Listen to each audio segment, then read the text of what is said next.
নমস্কার বন্ধুরা। আমাদের সামনে যে মন্দিরটা আছে ওখানে তো বেশ কিছুদিন ধরে কীর্তন শুরু হয়েছে। তোমাদের আমি অনেক আগে আমাদের এই মন্দিরের একটা ব্লগ ভিডিও দিয়েছিলাম, তো তোমরা হয়তো জানো সেটা।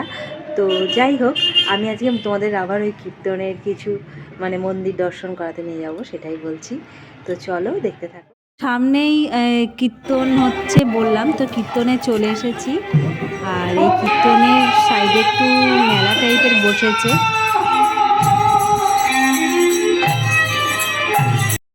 রাধে, হরে কৃষ্ণ। সবাইকে ঈশ্বর ভালো রাখুন, এই শুভ কামনা রইল সবার জন্য।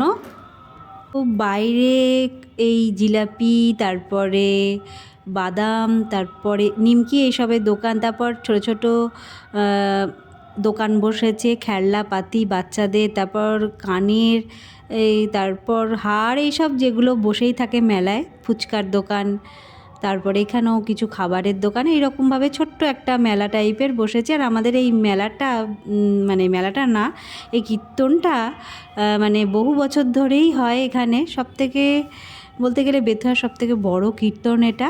আর এরকম মেলা ইদানিং যাবৎ হচ্ছে বেশি, আগে হয়তো এতটা মেলা টেলা হতো না। তো কারা কারা কীর্তন শুনতে পছন্দ করো, আমাদের সামনেই হচ্ছে, সর্বদা আমরা শুনতে পাচ্ছি। আর মনের মাঝে তো রাধে রাধে হরে কৃষ্ণ আমরা তো সারাদিনই বলি, জপ করি। এটা তো খুবই ভালো, বললে মন ভালো থাকে, এটাই যাই হোক, সবাই ভালো থাকবে, সুস্থ থাকবে। তো আজকের মতো টাটা।